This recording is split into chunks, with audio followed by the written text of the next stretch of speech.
ಇವತ್ತು ದಿವಂಗತ ದ್ವಾರಕೀಶ್ ಅವರು, ನಿಮಗೆಲ್ಲ ಗೊತ್ತಿದೆ ದ್ವಾರಕೀಶ್ ಯಾರು ಅಂತಕ್ಕಂಥದ್ದು, ಮೈಸೂರಿನವರೇ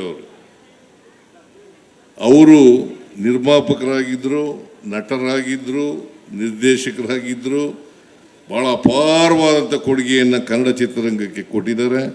ಅವರ ಜ್ಞಾಪಕಾರ್ಥವಾಗಿ ಈ ವರ್ಷ ದಸರಾ ಸಿನಿಮೋತ್ಸವವನ್ನು ಆಚರಣೆ ಮಾಡ್ತಾ ಇದ್ದೇವೆ.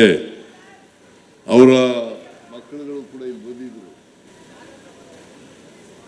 ದ್ವಾರಕೀಶ್ ಅವರ ಮಕ್ಕಳುಗಳು.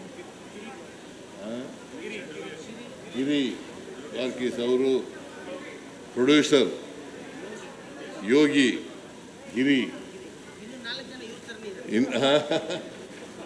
ಹೆಚ್ಚು ಕಡಿಮೆ ಗಿರಿ ದ್ವಾರಕೀಶ್ ಥರನೇ ಇರೋದು.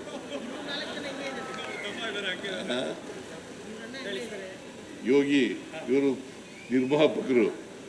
ದ್ವಾರಕೀಶ್ ಅವರು ಕನ್ನಡ ಚಿತ್ರರಂಗ ಮರೆಯಲಾಗದಂಥ ವ್ಯಕ್ತಿ, ಅಪಾರ ಕೊಡುಗೆಯನ್ನು ಕೊಟ್ಟಿರ್ತಕ್ಕಂಥವ್ರು.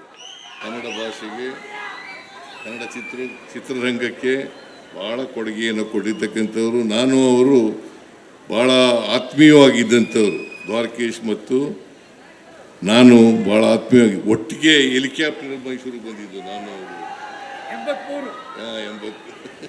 83 ರಾಮಕೃಷ್ಣ ಹೆಗ್ಡೆಯವರು ನಮ್ಮ ಮೈಸೂರು ಆಗ ಇದ್ದಂಥ ಹೆಲಿಕಾಪ್ಟರ್ನಲ್ಲಿ ದ್ವಾರಕೀಶ್ ಅವರು ನಾನು ಮೈಸೂರಿಗೆ ಬಂದು ಮೈಸೂರಿನಲ್ಲಿ ಒಂದು ಸಿನಿಮಾ ತೆಗೆದಿದ್ರು,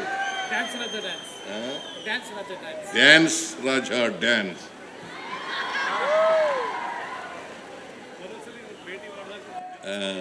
ಈಗ ಅವ್ರ ಮಕ್ಕಳು ಅವ್ರ ಹೆಸರನ್ನು ಉಳಿಸ್ತಕ್ಕಂಥ, ಶಾಶ್ವತಗೊಳಿಸ್ತಕ್ಕಂಥ ಕೆಲಸವನ್ನು ಮಾಡಲಿ ಅಂತೇಳಿ ಹಾರೈಸಿ, ದ್ವಾರಕೀಶ್ ಅವರ ಆತ್ಮಕ್ಕೆ ಚಿರಶಾಂತಿ ದೊರಕಲಿ ಅಂತೇಳಿ ಪ್ರಾರ್ಥನೆ ಮಾಡಿ ನನ್ನ ಮಾತುಗಳನ್ನು ಮುಗಿಸ್ತೇನೆ. ನಿಮ್ಮೆಲ್ಲರಿಗೂ ನಮಸ್ಕಾರ.